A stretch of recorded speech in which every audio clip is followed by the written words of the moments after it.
Yes, it can cool an overclocked 8700K. So hello guys and welcome again. We are going to see the Cooler Master Liquid ML120R RGB. This is a 120mm AIO, currently retailing for 259 ringgit Malaysia or 102 US dollars.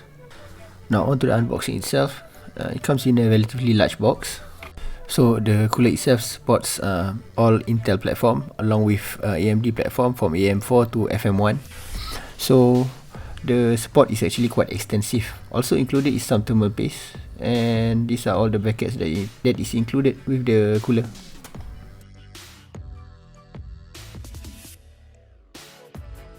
So one unique thing about this AIO is that although it's 120mm AIO, it includes two fans which can be configured in a push-pull configuration.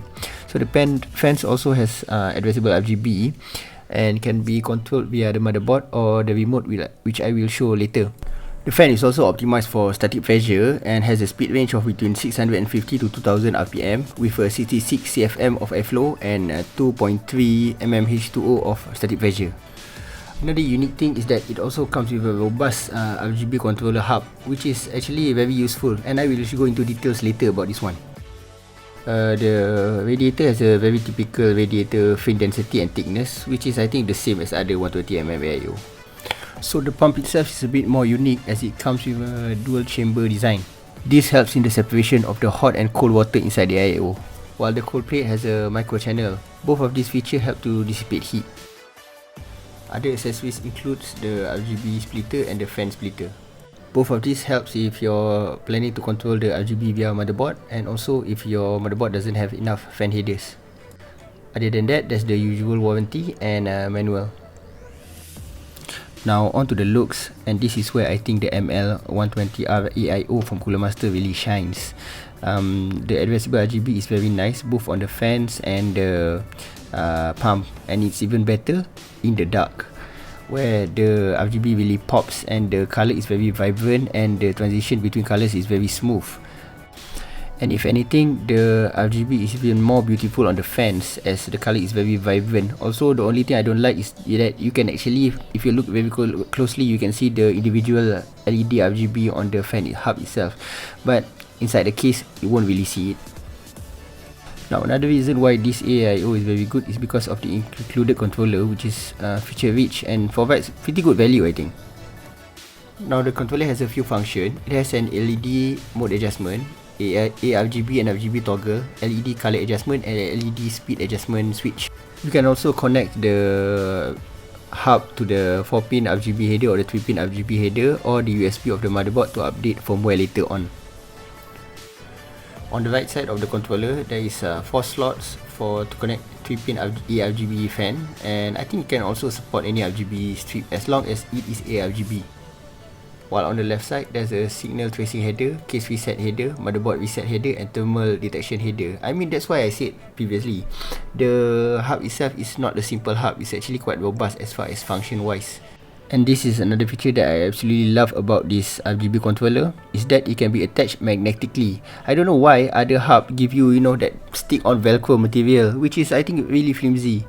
For me, this is a much more elegant solution. I would give 10 over 10 for the controller itself because it is very feature rich, robust, and I think it's a very elegant solution compared to other controllers. Now to go a bit more detail on the controller, as you can see, pressing the top button will cycle through the various RGB modes. Sometimes it's like static RGB, static color, sometimes it like shifted like this, the usual. So you can see that it changes the modes every time you click the button. So you can cycle through every of these modes depending on your liking. Now this button allows you to change the color of the cycle through the colors of the RGB, so you can change the color from this button, while the bottom button allows you to speed up the color change of the RGB. So going to the part where I think is the most important in terms of AI testing is the thermal performance of the AIO. So this is a 120mm AIO currently cooling my 8700K running at 1.4 volts. So currently idling, the temperature is just 34°C, while after 5 minutes of running the stress test, the temperature goes up to 71.5. But as any AIO test, we need to give it some time so that the temperature equalize. So I'm going to give around 30 minutes for the temperature to equalize. Keep in mind that this is a very hot CPU. This is an i7-8700K at 1.4 volts. So now after 30 minutes, that we can see that the temperature actually spikes to up to 86.5 degrees Celsius at 50% fan speed. This is using the stock dual fan, while at 100% fan speed, the temperature is slightly lower at around 82 degrees Celsius. You can also note that sometimes the temperatures can spike up to 91, but it rarely stays there. Another thing that I tried was I swapped the stock dual fan with a single Arctic P12 fan running at 100% speed, and to my surprise, the temperature stays exactly the same. But this is a worthwhile mod to do, and I will show you later, as although the temperature is the same, the sound profile is definitely not. Now on to the sound test, which to me is a very important factor when choosing any AIO.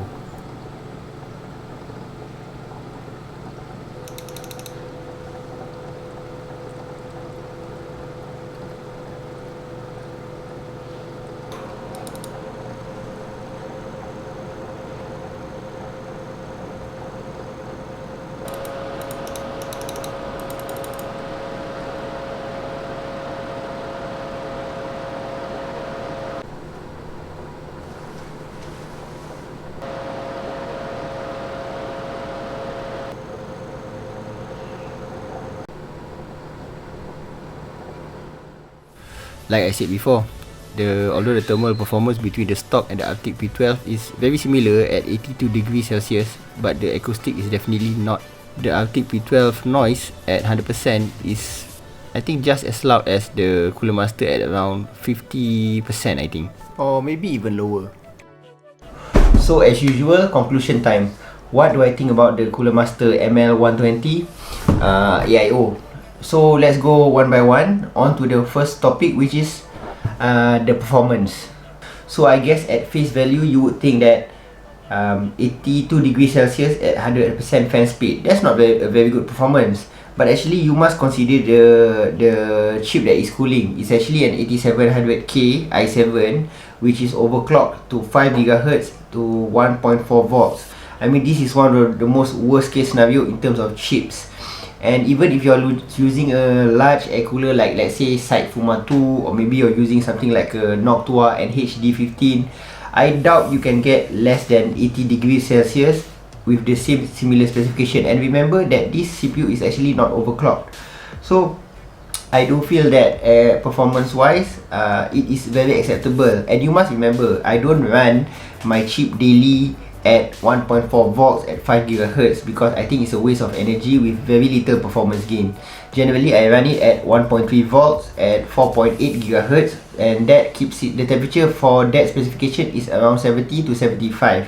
So it is very adequate if you need to cool an 8700K, and I'm sure you can get a better performance if you delete your processor. Now, a second component of the AIO, which I think is very important, is the looks. I think the RGB is very vibrant. I don't think that it's very special like, you know, like NZXT with the mirror finish and everything. I don't think it's that special. I don't think it's that good looking. But compared to other ARGB AIO, I think it looks very nice. I would give it maybe 9/10 for the RGB because it's actually very vibrant and smooth, both on the cooler head itself and the CPU block itself, and also on the fans. So looks wise, I think it's good, and I'm also someone who is more biased towards AIO, as I prefer AIO for the cleaner look compared to the big bulky air coolers, which usually blocks like RAM RGB, motherboard RGB and things like that. Okay, the third component. Okay, so the third component is actually the acoustics. Now this is where I think the Cooler Master actually is a bit of a letdown, because I think that the performance is not very good compared to other fans. I think this is not because of the pump, because the pump noise is not very audible, but the fan performance is not very good. It has good RGB and everything, but as far as acoustic performance is very poor. For me, the ideal speed is only between 50 to maybe 75 if you have a high tolerance of noise. But I would say 50 to 75. 75 is the max I would go with the stock fans. And the fact that a single Arctic P12 is performing similar to both of the ML120 fan that is included with this AIO shows you a few points that must be considered. That is, number one, push-pull is not very important. What's more important is actually the fan speed. Now, running a fan speed at a higher RPM can actually give you more or less the same performance as two fans running at 50% speed. And number two is that we must I must what's the word? It's actually puji in bahasa Melayu. So I am actually very impressed with Arctic because they are able to produce a very good performing and very cheap fan. I mean, the fan is only around, I think around $10 or around 35 ringgit Malaysia, so it's not very expensive, but the performance is, I can tell that it's excellent. At 100% speed, it's not very noisy at all, because I fixed my fan speed at 100%, but it's not very noisy compared to other fans like I used before, like ID cooling, even Be Quiet. I would say that the Arctic P12 performance acoustic wise is very good. So thumbs up to Arctic Cooling. So anyone using this AIO, I do advise to change the fan that comes with the AIO and use it as a case fan or something, and put the Arctic P12 as the radiator fan. So conclusion time. Is this an AIO that is worth considering? I will tell you straight up, at $100 US, which is the MSRP, no, don't get this AIO, because at that price there's plenty of 240 AIO that you can get that also has ARGB and probably has better acoustic performance. So you might as well get the 240 AIO radiator at that price. But if you can get it for something like around discounted for around 60 to 70, I think that is a more reasonable price for this AIO.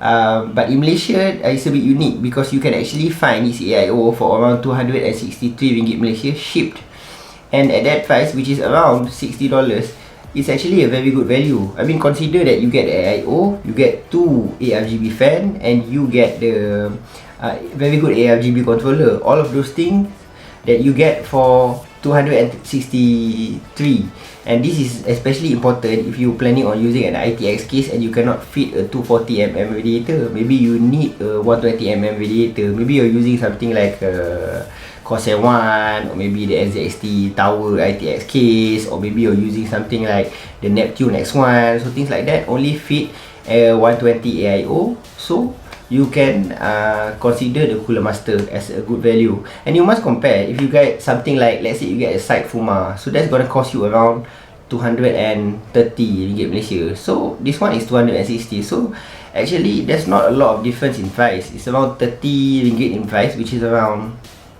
I think around $7, if I'm not mistaken. I think it's around $7 difference price wise. So I think at $7 you can consider this AIO. I'm pretty sure the performance is more or less the same. People always hate on 120 AIO. They think that air cooler performs better. But even if you are using a side Fuma, you are not going to get below ATC if you run a 5 GHz i7 at 1.4 volts. That one I can guarantee. Maybe you can get lower if you desolder the chip, which maybe I'm going to do in the future. But as far as I'm concerned, whether or not it is worth it depends on the price that you can get the AIO for. If it's 100, don't get this AIO. You might as well get something like a big air cooler if you like air cooler, or maybe you can get something like a 240mm AIO, which is plenty around for $100. Anyway guys, like always, thank you so much for watching the video, especially until the end. Do consider helping me and support my small YouTube channel by clicking the subscribe button and like this video. Share this video if you find it useful, and see you guys next time.